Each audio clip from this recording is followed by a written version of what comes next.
So you're thinking about running, but not sure how to take the first step. My name is Brian Patterson, and I'm here to help. Welcome to Brian's ROMpod.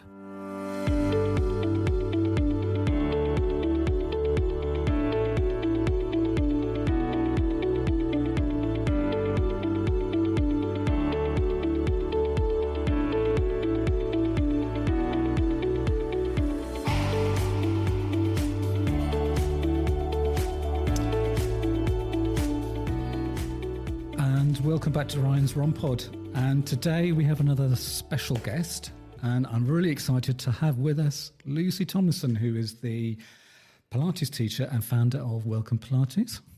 You might be asking, what has this to do with running? I'm always a believer to be the best runner you can be, you have to draw on different disciplines, and it provides variety to your training and will in the long run make you a better runner. Anyway, back to Lucy. She got into Pilates at university and says, I discovered Pilates at university when I was going through a period of particular poor mental health, and it gave me a place to escape while studying for my degree. She says that her mission is, and I quote, I created Welcome Pilates to help people connect back to themselves, to feel more confident in their bodies and more energized in their minds. Pilates helps people to gain strength, improve flexibility, mobility, and stability, and have more body awareness and prevent injury. Welcome to the podcast, Lucy.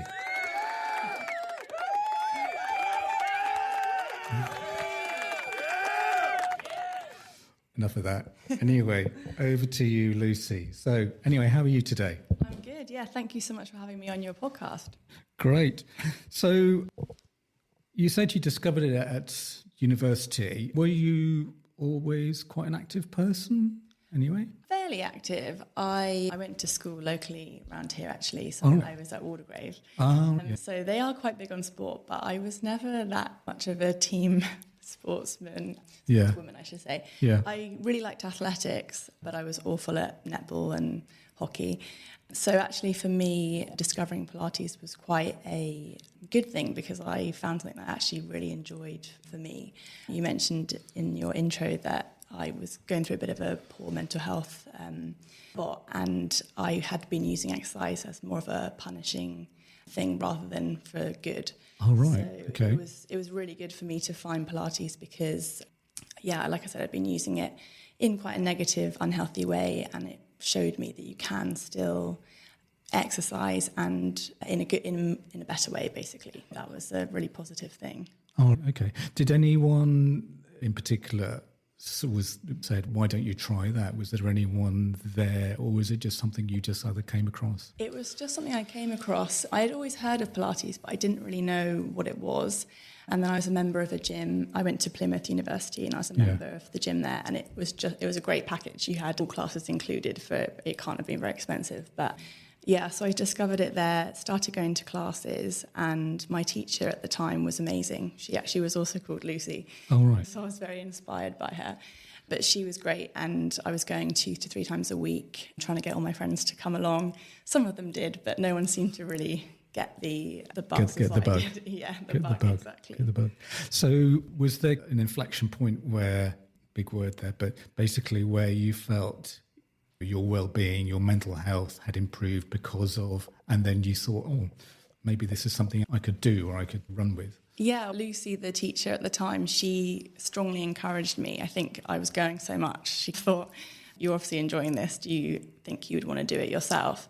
But I was studying for my degree and I didn't actually make the full connection until I came back to London, was working in industry. I was working in graphic design. All right. You can't really go off and do Pilates classes in the middle of the day like I was doing at uni. Yeah, I'm sure your listeners being sat at a desk, that kind of sedentary lifestyle is quite common, and I really struggled with it. So it was then I made the connection that actually I wanted to do something more physical, and retrained and then started my Pilates. So you're a level 3?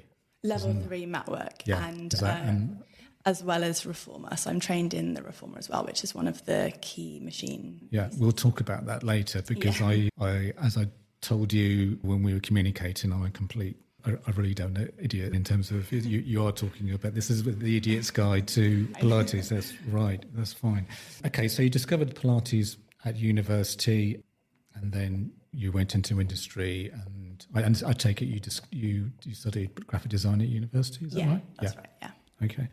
And let's move on to about Pilates. What's the core philosophy of Pilates?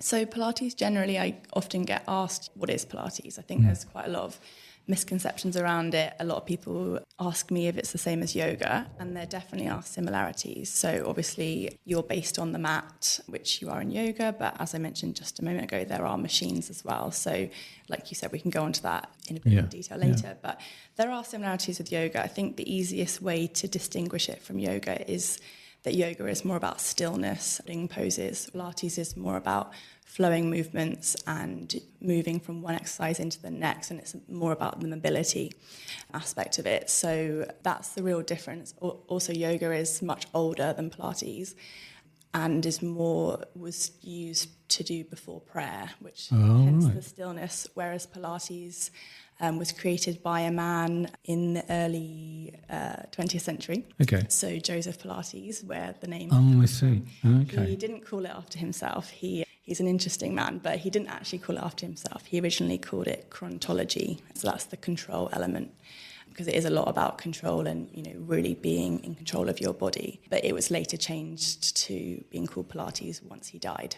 Oh, right. Okay. So was this sort of in the 50s or? He started his exercise. He came up with the exercises. He did actually study yoga, and he also studied the movement of animals, especially cats. So that kind of spinal movement that you see cats do, that stretch, a lot of that came from the really intuitive movement animals do. Yeah. But this was in First World War, so he was actually in camps, and he did lots of rehabilitation on soldiers.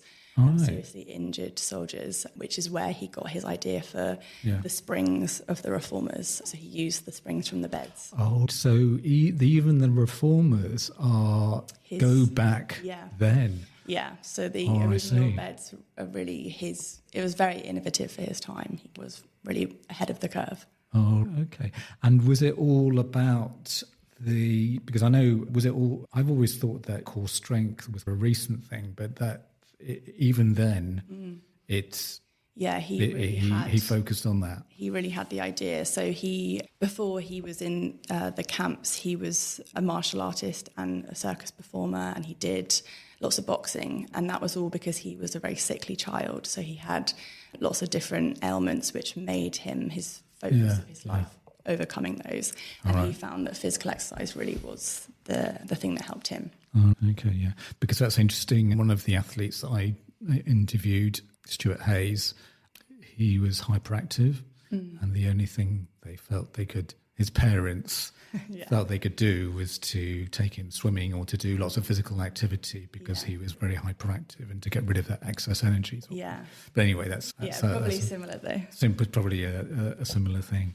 So the core principles being self-connection, I've got here body confidence, mental energy. Obviously, we talk about the core. Is that right in terms of Pilates? Yeah, the kind of if somebody was first coming to my classes, those things that you mentioned, definitely. But you can think about it as the ABCs of Pilates. So A for alignment. And we talk a lot about your alignment in Pilates. We want you to be moving from the best place possible. So we often get set up before we start moving. So if you think about your spine, the natural curves that you have in your spine, it'll be different for everybody. Yeah. And we want to get you in your best neutral, is what it's generally called. Some school of thoughts we talk from a neutral perspective. So that's your neutral spine, neutral pelvis, and when you're in that really good neutral, it means that your body is going to be moving from ease, a place of ease, so that you're going to get the best out of. And then B, so the B of the ABCs is breathing. Right. Which is really important for functional movement. The more you can use your breath to help facilitate each movement. And also, so we use a breath called the lateral breath, which is breathing into the sides and backs of your rib cage. And that helps. So the in-breath is often used to prepare for the movement, and the out-breath is often used for the more challenging part of the movement, because then you're going to be able to connect to your deeper abdominal muscles, and that leads into the C, which is centering, or your core strength. So that's all about the kind of Joseph Pilates called it your powerhouse. That's your trunk, and you start your movement from that. You engage in that so that you can then move more fluidly with ease.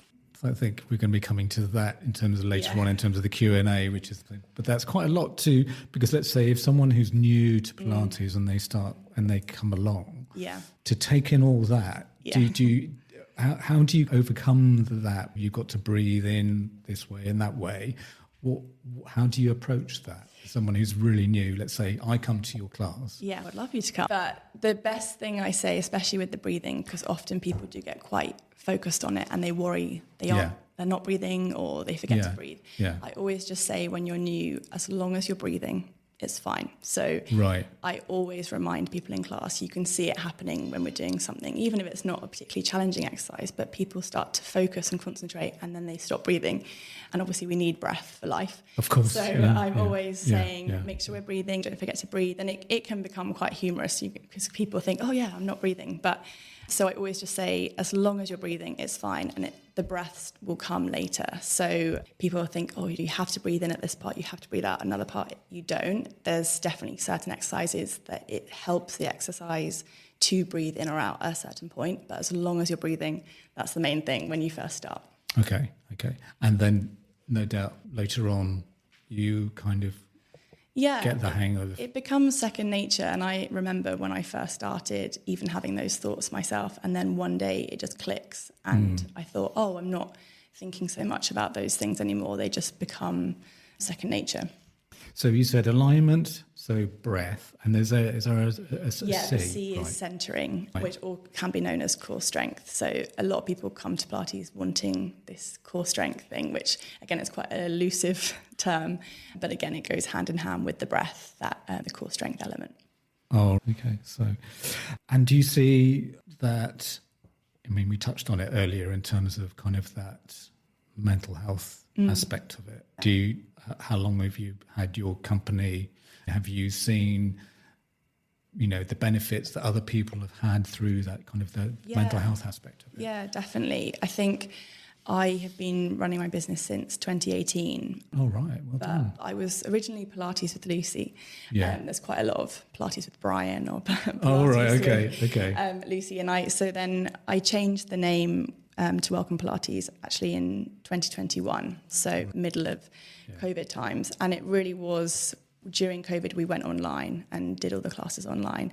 And I think that was a real moment. Obviously everyone was going through lots during that time. I had a lot of people say that just coming online and doing that class with people that they knew, and people would chat at the class, but often everyone was rushing around coming to class and then leaving. Yeah. But actually having that human point of connection and seeing everybody else on the screen and obviously everyone in their homes and things, it was, for me as well, it was really important that I could even keep going during COVID.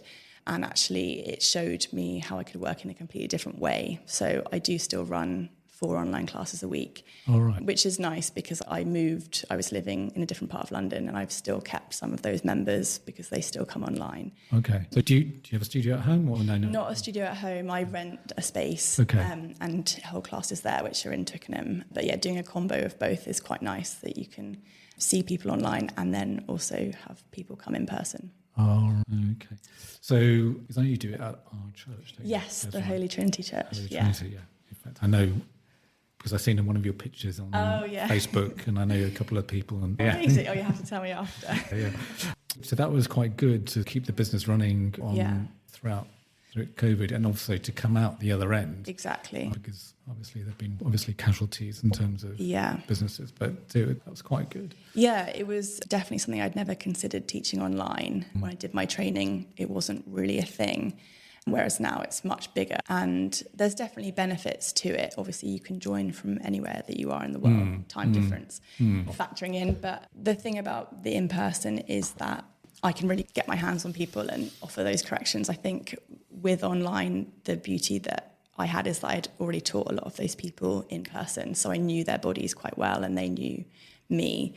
When I have someone new coming, you can still do it online. I still offer corrections and adjustments, and you can still we try and make it the best studio experience in the comfort of your own home. Yeah. But they're But nothing really beats being in a room with somebody and being able to see their bodies 360 rather than on Zoom. You can only really see one or two angles because you don't want to be making people move around too much.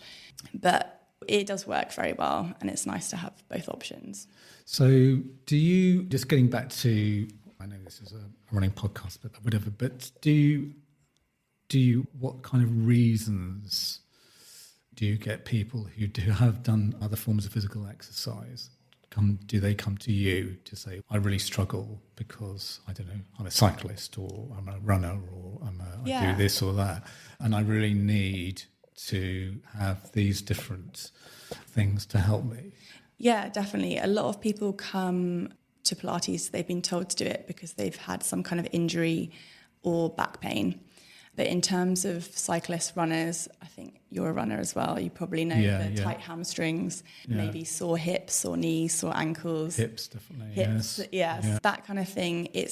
I'm a runner as well. I love running, but the two really complement each other. So it's really good to be able to utilize the smaller, more intrinsic muscle groups that support those joints. So your hips, your knees, your ankles, especially if you're a runner, but also the mobility aspect. So building flexibility, you will find that doing a combination of the two, they do really work together, and you will be a stronger runner if you're doing those kind of mobility exercises. I'm sure obviously everyone says to stretch before and after a run, but I'm not sure how many people do it effectively. No, you're looking worried. But it's that thing, I think sometimes people, I think the misconception with Pilates is people might think it's boring or very slow or not high impact, and it's not high impact, but it can be very challenging. And you often get people coming who are very fit, very active, run marathons, but they find the exercise is really challenging because it's a completely different discipline. Yeah, that's right. So for those who are starting out, who are very new, and they're coming to your class or whoever has a class or whatever, so what are the kind of basic exercises that I tell you may say to them, go away and do this? And if you're sitting down or lying and watching in front of the TV, what are the sort of the basic things they can be doing? Yeah, so I would always start with the spine and say you want to be moving your spine in every direction that you can. Flexion, that's basically like rolling down. If you're from standing, rolling all the way down, so you're getting a rounded shape in your back. Extension, if you lie flat on the floor and you're basically lifting from your head, your neck, your chest, all the way up, all the way down, to your hips if you can, if you've got that range of movement. So that's when you see dogs on there, when they're in a kind of a 4 points and they go into that extended position of the spine, that's that. It's a big stretch. So you're on all fours? If you do it from lying down, so you're in prone, flat on the floor. With your face down? Face down, and then you lift up from your head. I'm demonstrating, obviously this is not a visual, an audio podcast, but you're lifting basically from your head and you're peeling your spine off the mat. Oh, I see. So you're getting that extension in the spine. Okay. So those two, they're the opposites, flexion, rounding, extension, coming up into that position. And then you have rotation, so turning the spine side to side. And then lateral flexion is basically a side bend, so you're moving over to the side. Okay. So those 4 movements for your spine, I'd say try and incorporate those every day. Often, obviously, in most people's life, we are sat down at desks. We're often in a flex position of our spine. Yeah. So getting that extension, opening up the chest, opening up around the hips is really important. Because you're counteracting the movement that we tend, or the position that we tend to be in for most of the day. Yeah, because we I think probably we tend to have that rounded shoulder. Yeah, bit, exactly, sort of. Which is quite normal in everyday life because we're sat at desks, we're sat at laptops, phones, all that kind of stuff. So that's what Pilates does. It helps you to become aware of those things. So when you are sat at your desk, noticing your posture, thinking, can I sit up taller? Where am I sat on my sit bones? Are my feet flat on the floor? Just all those things, building that awareness and the exercises that we do in class emulate things that you do in everyday life. So there's very functional movement, and we want people to start to become aware of their body in space in the class, so that when they're out in the real world living their lives, they are more aware of how they're holding themselves. That's right. So by doing those spine exercises every day, that will just help with their flexibility of the spine. Yeah, mobility in particular of the spine, yeah. And then so what's done in the class that kind of progresses that? So there's lots of exercises, many, and especially now Joseph had his original exercises, but it's adapted a lot since then. So after the war ended, he went to New York and he set up his studio, and it was for lots of dancers were attracted to it, so ballet dancers, which is why lots of people in that industry do Pilates. I have a lot of friends who were dancers who are now Pilates teachers. So if you think a ballerina, they have their... Is there ballet Pilates, or do some people sell it? There's something called bar, which is some of the exercises are quite Pilates based, but you use a bar, and it's a mixture. I'm not an expert, but it's a mixture of ballet and Pilates, that kind of thing. It's just the way of marketing it and incorporating the two. Yeah. And I think if you have an interest in ballet, you do quite a lot it's quite a lot of footwork actually. You do lots on your toes, a lot of ankle stability as well. But yeah, so he trained a lot of ballet dancers, and they obviously needed to be very fit to do the kind of dance that they do. So the exercises do get quite dynamic. They get very vigorous, and you're doing them in very quick succession. So you can really build on them. But his traditional Pilates concept is still around today, but now a lot of it isn't really suitable for the everyday person that comes into class. So you have to find different ways to adapt to make things more challenging as people progress.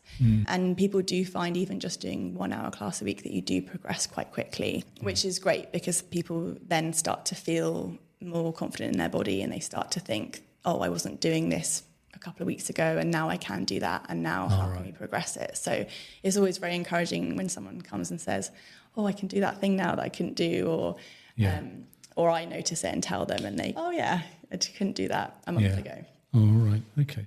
So we've got to the bit where, we've talked about, kind of the core principles, and we've talked about how, things that we can do on an everyday basis sort of thing. So now, when you're, taking it a little bit further, and I think we'll probably come on to the reform a little bit later on, but so what do you feel that someone who's a little bit more advanced, maybe going to you, what sort of the benefits do you think they get out of it? So, I think it would still be the same kind of things that you would even if you were starting out. But you'd probably just feel you would be doing more advanced exercises. You probably would feel it more in your body the next day, potentially, in terms of working the muscle groups. But then saying that, I think you would, even if you're starting out, it's those smaller muscle groups that maybe you haven't worked before. So I'm just thinking of someone came last week and they were a complete beginner, but they really felt it the next day because they hadn't worked those muscles before. Yeah, I don't know if there would be a huge difference in terms of, I think generally people tend to get the bug early on, and then that doesn't go away, it keeps coming because you just maintain that same level. And when you take the class, basically you've got all levels in that class, or will there be like a beginner's class and then the people who are a little bit more advanced, you'll have a separate class for them as well? Yeah, so we start with an all-levels class, which is for beginners. So on our timetable, we have all-levels, intermediate and advanced. Right. And we keep the all-levels. We don't call it beginners just because we know that sometimes, depending on how you're feeling one week, someone who is an intermediate, they might actually want to come to an all-levels class that week for whatever reason. So we keep it all-levels, and we always teach the bodies in the room. So I would never say to somebody not to come to a certain class if they want to come and try a class. When you're progressing up the levels, I will say to somebody, oh, I think you're ready to go into the intermediate class, for example. But yeah, we split it into levels because obviously depending on bodies, the all levels class is the one that you'd start with, and then you can progress up if you want to. If you've got injuries, or say if you're pregnant or something else, then you'd stick in the all levels class until either that injury subsided or you had your baby or whatever it might be. Okay. Yeah, I just thought of a question. So basically, there is one question I do have is that because if you are starting out, what are the kind of common mistakes that people who do start out will do? Because obviously it's going to be something completely new to them, because in terms of the breathing, trying to get used to their body in a very different way. So what are the kind of common areas that they might get wrong, or you think, no, it's not like that, it's like this sort of thing? Definitely the breathing. I think, like I said before, people just stop breathing. But in terms of doing it wrong, I wouldn't say anyone ever comes and does something wrong. I think the only thing you could do wrong is to find a session hard and then not go back. You can't really do Pilates wrong. There's ways that I'll go around the room and correct people or give them adjustments, but I would never tell somebody they're doing something wrong, because their body might adapt to something differently. Yeah, there's not really a wrong or right. It's not like there's an amazing teacher who said something once about there's no like end of term performance for Pilates. You're not doing it to show anyone how you look at the end of it. It's just about coming and working with your body on the day. And that might be different. You might have been practicing Pilates for 10 years and then you come one week and you can't do a roll up, for example, quite a challenging exercise coming off the floor. And I think you can get quite frustrated by that, but you have to listen to your body, and some days you can do things and some days you can't. So I wouldn't say anyone would do things wrong. I would just say if you came and felt a bit overwhelmed, or you didn't quite like the teacher, or any other reason and didn't go back, I would say that was wrong. Because I would say either find a different teacher or give it another go, give yourself a chance. Like you said, there's a lot to think about, and it can be quite overwhelming when you start and the teacher's telling you to think about where your ribs are, telling you to breathe, telling you to point your toes, and you think, oh, this is a bit much, and it is a lot, which is why you try to start with the basics and then build on gradually from that, so people do come back. All right, okay, that's good. Because I remember there was a swim teacher. Oh, there was this thing called, I've forgotten the name it's called. Anyway, it's a type of way of teaching swimming, and he just said, just focus on one thing, and each time you're swimming, just focus on that one thing and get that right. So, exactly. Yeah. And then you can build on from that. Yeah, especially because I think people come, I often see it, there's a lot of energy in the room. People come after work, for example, and they might have had a rubbish day. They might not want to be there. They might be stressed. Children might not have done their homework, all those kind of things. Tired, exactly. Anything could have happened. And sometimes people just want to come and move and be left alone. And you can see it when people come into the room, how they might be feeling. And you don't want to then add on to that by saying you're doing that exercise wrong. And you never want to make somebody feel like they're failing at it. And you can't really fail at Pilates. If you're there on the mat, you've showed up, then that's already a win that they've even come. So I only want to be encouraging people to just do their best on the day. And sometimes people come and, like I said, they can't do an exercise that they can normally do, and they do get frustrated. And I have to remind them that you're just working with your body, and some days is great and some days doesn't feel as good. Okay. Now, I know this isn't a visual podcast, so we can't demonstrate, but I know I'm jumping about. That's all right.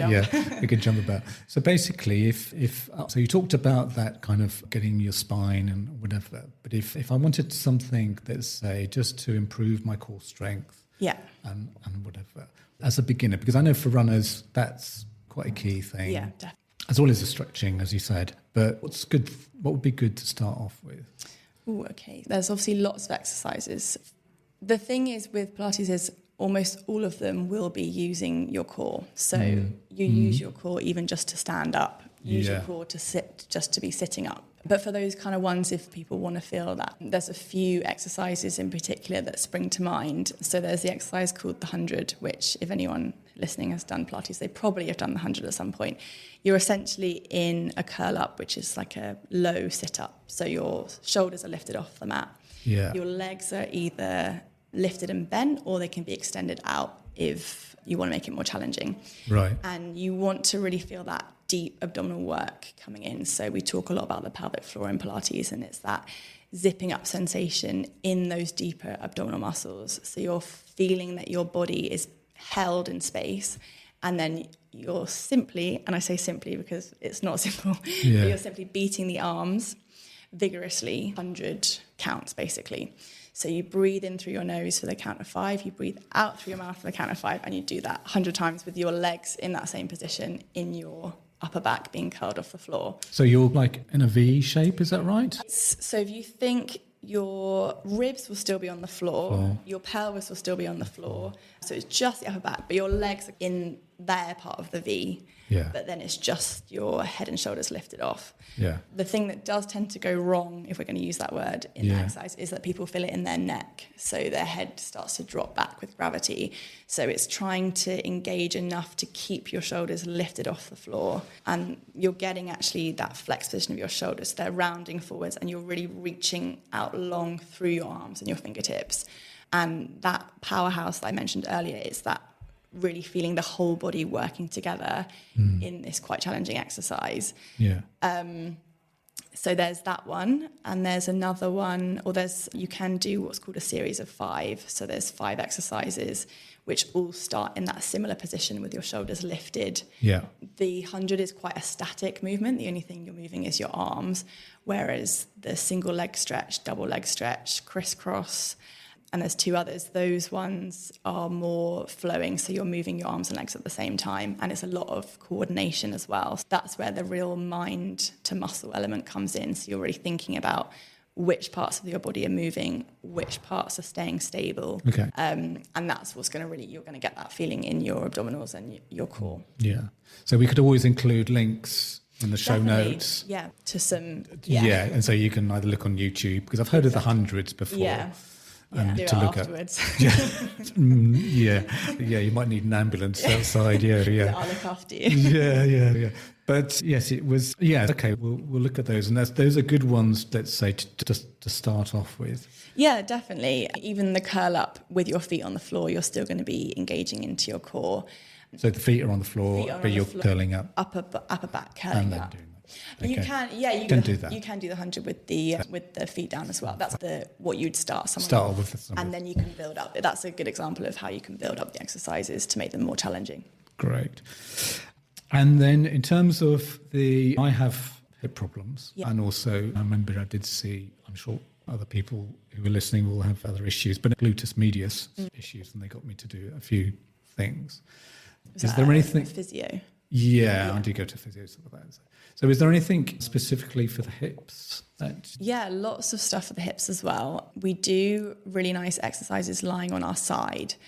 I say nice. I think anyone listening who's done these probably wouldn't say they're nice, but they're really good hip strengthener exercises. If you imagine you're lying on your side, your bottom leg is bent in a 90-degree position, and you're extending your top leg out straight. Okay, so it's like a kind of recovery position type of thing. And have you got your hand by your head? Your hand underneath your head, or you can have the arm extended out underneath your ear.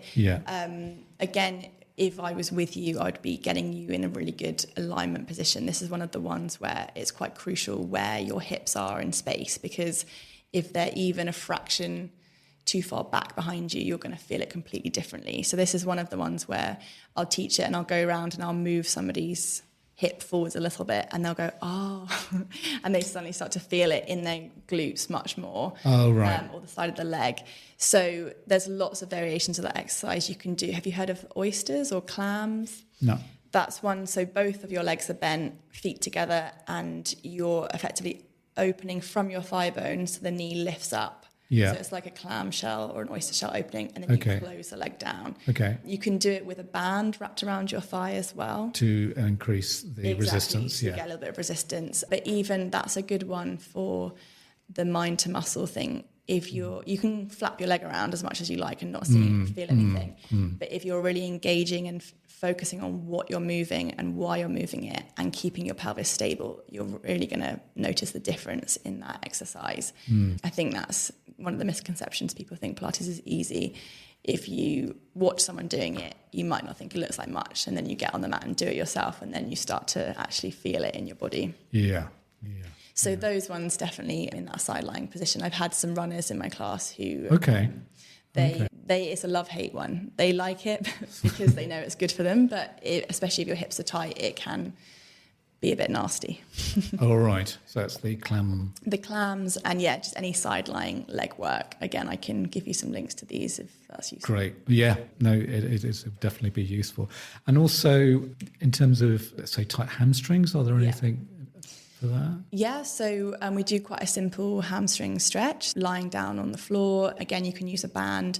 So having your leg in a 90-degree position, trying to keep your thigh bones still in space and just extending the knee to reach the leg to the ceiling. So you've probably done that before, bending and straightening the leg. Yeah. But the key, again, is to keep your thigh bone stable. So if your leg is moving in and out from the body, then you're going to be using your hip more than getting that lengthening into the back of the leg.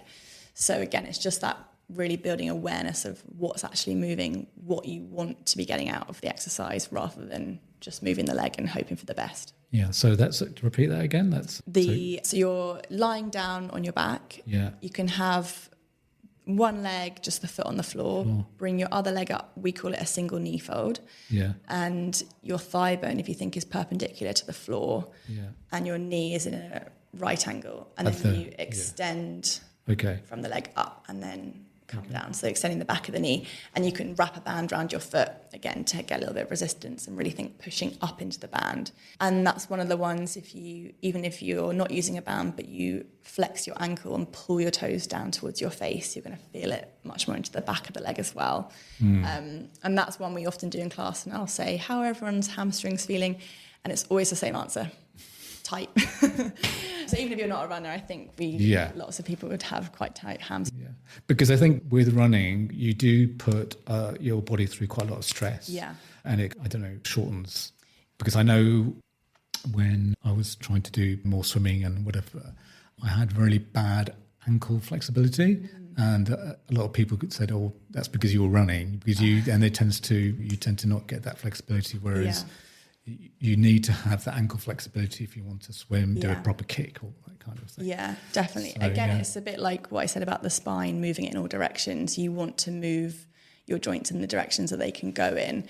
With the hips, for example, because we sit so much, we have a lot of hip flexion, but for most people, it's quite difficult to get hip extension. And that's another one with that side lying. If you have your leg straight, trying to get your leg to go behind your spine, so behind the body, is often quite challenging just to get that extension at the hip. Yeah. Like I said, we can go forwards, but going backwards is quite challenging for most people. Right. And that gave me an idea about, in terms of the structure of your class. So how does it work, let's say, for someone, who starts out? So is it an hour long class? 55 minutes, yeah, so almost an hour. Yeah. Okay. And then so how do you start? And then sort of is it start, middle and an end? Yeah, generally. It varies week to week. Like I said, I always try and teach the bodies in the room. Sometimes I'll have an idea of what I want to teach and what I want to do, and people will come in and I'll say, we're going to start standing, and everyone will groan.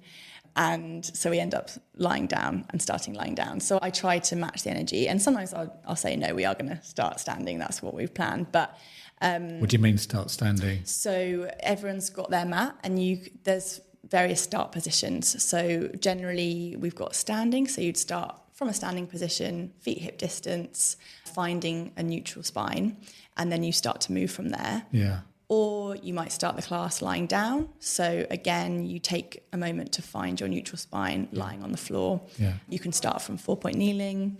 So it varies. I try to mix it up so that we don't do the same class every week. So you come and you build on exercises, and we'll always refer back to certain things. And there's some exercises that I always teach just because they're really good ones, or I know the class needs it. But yeah, it's quite varied. So we tend to do some kind of warm up, often moving the spine, getting the hips to move, getting the shoulders to move, and then you build on that. So the meatier part of the class is when we do more things like the 100, and we do things to get the body, and then we either finish the class back up in standing, so everyone's ready to walk out. Or if it's been a particularly challenging class, I often like to get them to lie down, and we have more of a relaxation, focus on the breath, a bit of a cool down towards the end. All right. And then so once a week, that's, from what you were saying, that's quite good. That's good enough, sort of thing. Yeah. But you can build, obviously you can do more times, but and maybe the odd exercise during the week. But you feel that for someone who has a busy life, that's enough. Yeah, I think it's realistic to say if you've got a busy life, if you've got a family, if you're working full time, and if you're doing other things, if you're a runner or if you're cycling, and you come once a week, that's a great start. I would hope that people might get the bug and think, actually, I want to do this twice a week. And alternatively, we are at Welcome Pilates, we have an on-demand studio. So because 55 minutes is quite a long time, it's a chunk of someone's day. They have to get there, they have to get back. Obviously, we have got the online classes, but the on-demand studio gives an extra alternative. So we've got classes on that are 7 minutes long, and classes that are full-length classes. So you can decide if you fancy it on the weekend, or if you've come back from a run and you think, I do want to do some kind of mobility stretching. There's lots of classes on there. You can go and filter them based on how much time you have, what kind of class you want to do, what level you are. So if you are more advanced, there's an option for that. And then you can pick a class and follow along with it. If you are starting out and you can only commit to one class a week, but you've got the option to add on as and when, ad hoc. Okay, these are videos which are on the website. Exactly, Okay, all right, okay. Probably you would say maybe a couple of times a week, 2-3 times a week. You would certainly feel those benefits in terms of in terms of additional training if you were doing running or to any aerobic or any exercise that you do. Definitely. But even once a week, you would notice the difference. I have people coming who do it once a week, and they've told me how much they've noticed the difference. Don't be put off thinking you have to do it loads and loads. Right. It's more about the consistency. Like I said, don't just go to one session and think you're going to be cured. Pilates is magic, but it's not as good as that. You have to do it. You have to do it a few times to start to know. Like anything in life, nothing. You're not Harry Potter. Not Harry Potter. No, nothing in life that's worthwhile is a quick fix, is it? Yeah. For a young person in this day and age, and you've got your own company, and you've got your own business. So, what's the mission for Lucy going forward? Big question. I would love to have my own studio one day. That is a big dream. Yeah. But for right now, I am just looking to expand what I can currently offer my members. Yeah. Obviously, always looking for new members as well. So if anyone's listening and wants to come, I'd love to have you. Yeah. But so just putting on more classes. I'm in the talks with hopefully holding a retreat next September. Wow. Yeah, I've got a space in Italy, not my space, but I've found a space in Italy that I'm hoping to do a retreat. That's been another dream that I've had for a while, and was looking into doing it just before COVID, and then obviously that didn't happen. But it's the same place, and I've been speaking to them, and I recently met a really amazing yoga teacher, and there's quite a lot of retreats that offer Pilates and yoga. It's quite nice to do a combination of the two. And she's very similar to me. We have very similar values. So we're hopefully going to be doing that next September, putting that on and giving people a nice 4 or 5 day retreat. So are you yoga trained as well? Or? No, I'm not yoga trained. So Ali, the teacher, she would do the yoga part. I would do the Pilates. It's quite nice as well doing it with somebody else as your first one. Kind of takes a bit of the pressure off. All right, okay. So what are Lucy's values then, you said? At Welcome Pilates, definitely the inclusivity aspect. I think my mission really is to get as many people as possible trying Pilates. And like I said, there are some misconceptions around it. Even just getting men to come to the class is quite a challenge. That's good. Yeah, that's a really good point. I think lots of men think it's only for women. And obviously I told you it was created by a man, so it's definitely not just for women. But I think in today's society, it does seem quite a women's exercise. So really trying to break down those stigmas that it's not, you don't have to look a certain way to do it. You don't have to have fancy leggings to do it. You don't, you can just be yourself and come. If you have thought about doing it, then Although I did see on your Facebook page, you do have some men in. Yes, we do. It's still more women, but we are getting more men, and they do spread the word as well. I know I've got some friends who are teachers who do men-only classes, because I think it is quite daunting. I think sometimes I've had some men come and they're just quite nervous to come. They think they're going to be judged, or they don't think they're going to be able to touch their toes. And I say, you don't need to touch your toes. I really strive to make the classes inclusive and a non-judgmental space. Come exactly as you are. So inclusivity and what was my other one? Adaptability, that was it. Like I said, I want people to come as they are, and we can always adapt an exercise. So if you are suffering with back pain, or you have a sports injury, or you haven't been doing fitness for a while and you're getting back into it, there's always ways around things, and we try to teach the classes based on who's there, and make it so that everyone comes and feels like they're getting a really tailored experience. So we know when people are coming, their reasons for coming. We ask them before they start, and then we make sure that everyone is getting something personal. Even if it's not a one-to-one, they're actually going to benefit from the class. And the final value, I think, is how I try to live my life is fun. Yeah. And we want the classes to be friendly and fun and welcoming. Yeah. And exercise can be daunting. It can be scary to go to a class. So we try to keep them lighthearted. We try to have fun in them. We do things, we have drinks at Christmas. We like to build a community. We've done 2 summer solstice classes on Twickenham Green.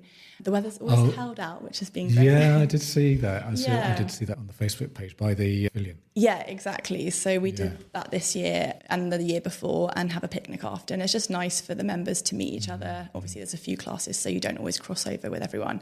So it's nice to bring everyone together. And the weather's been great the last 2 years. So it's just nice practicing outside as well. From I know it's a bit left field, but let's say from what have been the challenges for you to setting this up, in the last few years? Because you said, you've been doing it for 5 years, is that right? Yeah. What would you say have been the main challenges in setting it up? I think when you start, or when I first started, when I decided to train, I think I thought it was going to be quite quick, the training. Right. And it actually took me 2 years to qualify fully, which is a good thing. And I'm very grateful for it now, because I think if I'd qualified sooner, I would have been even more out of my depth. Yeah. But obviously when you first start, it is challenging just to get clients, to get classes. We're in London and it is competitive here. Yeah. And I think when you first start, you don't really have your own voice or your own style. So you're often trying to emulate, and you're trying to please everyone in the room, and you want everyone to get something out of the class. But over time, you start to find your own style. And I think I now, having done it for 5 years, do have much more of my own style and feel much more confident, even just standing in front of a room and talking to people. I wasn't a natural spokesperson at school. So, and now you've done a podcast. My first podcast, thank you, Brian. It wasn't as scary as I thought. No. But that's a challenge. And then obviously just keeping it afloat, knowing how to do your taxes, all that kind of stuff. Exactly. Yeah, things that you're not really taught at school. But it is good, it's great. I wouldn't want to do any other job. It's an incredible job. Because you are your own boss, basically. Yeah, my own boss, and helping people every day is really amazing. So, and did you find it difficult getting other teachers? Because you have, I think, 2 other people who work with you. I have 2 other teachers at the moment. The good thing is, though, where I trained is body control Pilates, and they're very good at keeping everyone connected. So they have a Facebook group and they have a newsletter. So whenever I've needed to bring teachers on or get cover, I'm able to utilise that. And that way that the teachers are going to be at a really good standard, because they've gone through the quite rigorous training as well. That's not to say body control Pilates is the only good training provider. There's lots of good training providers, but there are some slightly less good ones, or ones that are a little bit more kind of quick training providers. So I'm always confident getting a teacher who's training with body control, because I know that they're going to also have similar principles to me and always be teaching the person in front of them, rather than some teacher. You go to some classes where they'll do the class with you and not actually offer corrections or walk around and check people are doing it. So Yeah, often I've been to gym classes where you have 30 people in the room and it's impossible for the teacher to be able to get around everyone. That's why we keep our classes quite small. We have a max of 12 just so we can get around people, and even that sometimes trying to get around everyone is... Yeah. And are you always looking to build on the education that you've had? Yeah. Do you have to do that? Yeah, you do have to. Yeah, so you have to do a certain amount per year. Okay. Which is great, I think, because obviously medical advice and things change all the time. So it's good to be kept up to date. Yeah. And there's loads of different training you can do. You think there's not enough time to do all the things that I want to do. But the reformer was something that I qualified in last year. We haven't talked about the reformer. So much. I know, exactly.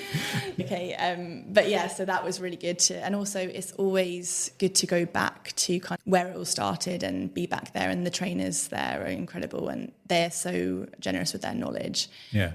And you always learn stuff and it makes you a better teacher all around it. It's a bit like driving a car. You pass your test and then you learn on the job. Yeah, just going, I mean, as I said, we did talk about quite a lot, but then talking about the reformers, so just explain to a complete novice like myself, what is the reformer, and then how is it different to, let's say, from someone not using that equipment? Yeah, so the reformer is essentially a bed with springs attached. Yeah. So you have the carriage that you can lie on, you can sit on, you can stand on, and that moves. And generally with reformers, there's 5 springs. Yeah. The heaviest spring is often a red, and then you have a half spring, a blue, and then a quarter spring.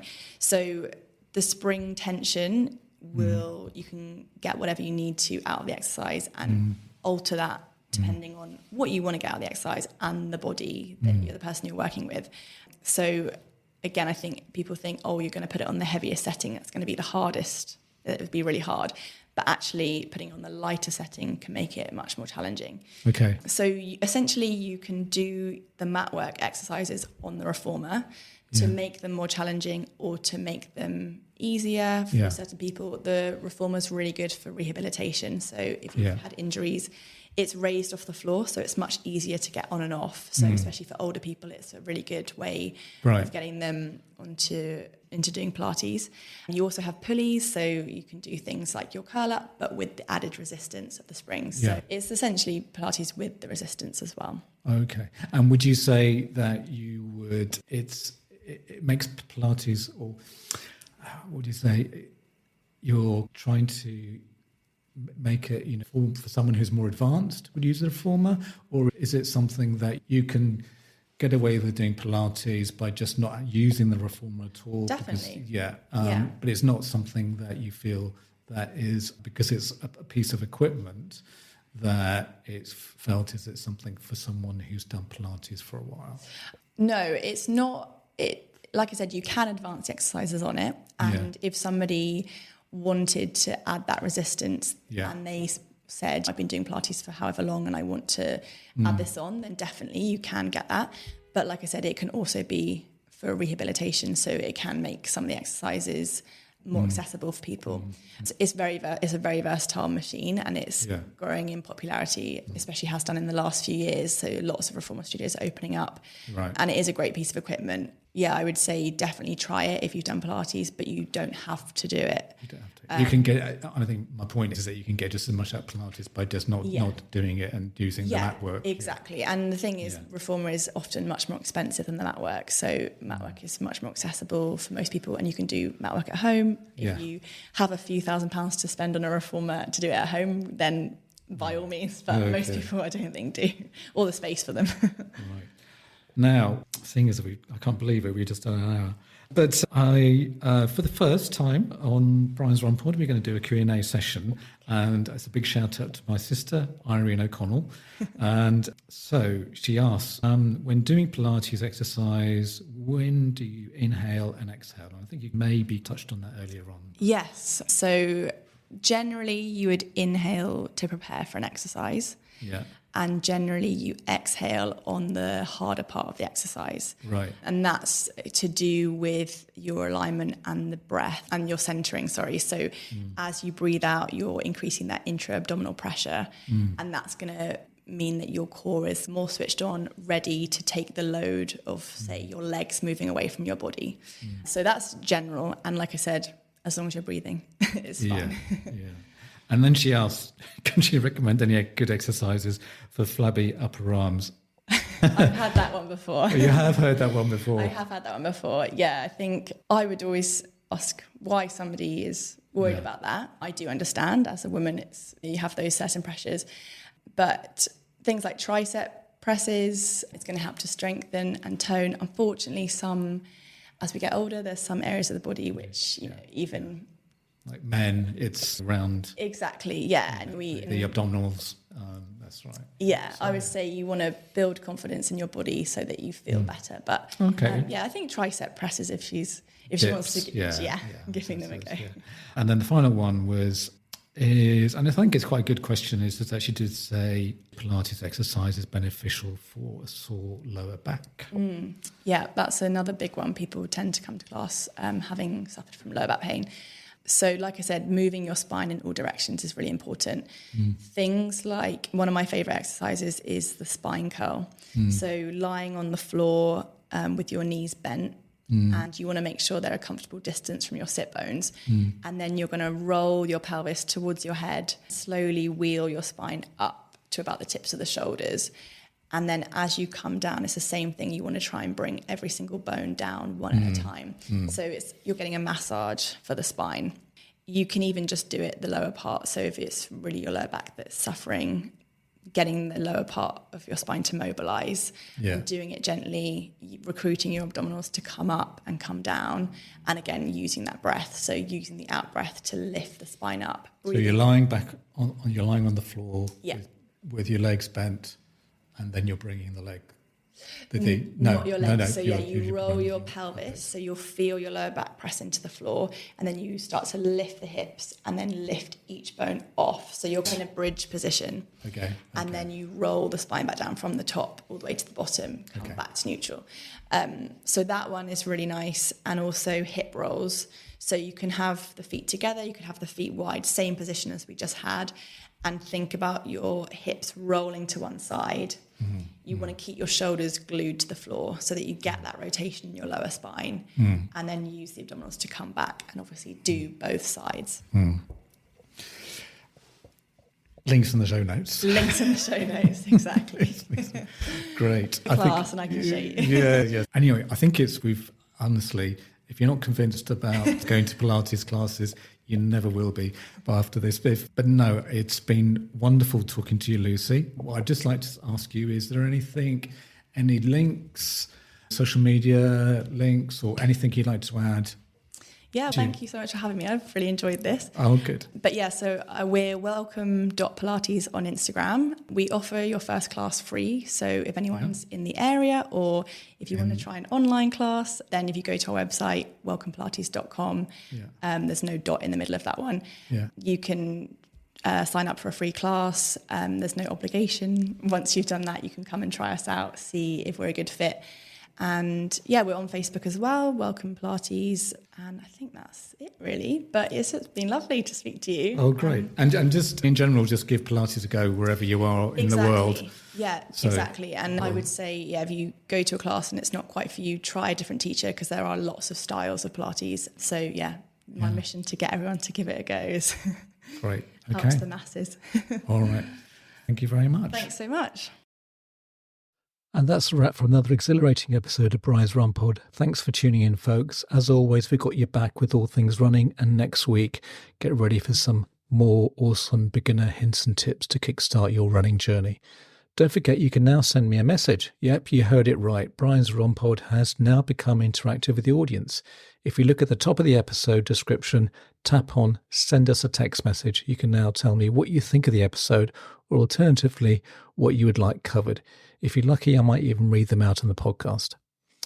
Hey, if you want to keep up with all the latest updates, behind the scenes fun, and even some exclusive content, make sure to follow me on social media. We've also launched a shiny new Facebook page. Just simply search for Brian's Run Pod and give us a like. And don't forget to hop over to Instagram, where you can catch all our visual adventures at Brian's Run Pod. For those of you who love diving deep into the episodes, head over to our website, www.briansrompod.co.uk, and there you'll find some detailed show notes and handy chapter markers, making it easy to navigate through your favourite discussions. Please leave a review, as it will help others find this podcast. Music is by Happy Day by Stock Audio, not forgetting artwork by Alice Patterson, and also thank you to my producer, Anna Patterson. So till next week, thanks again for listening.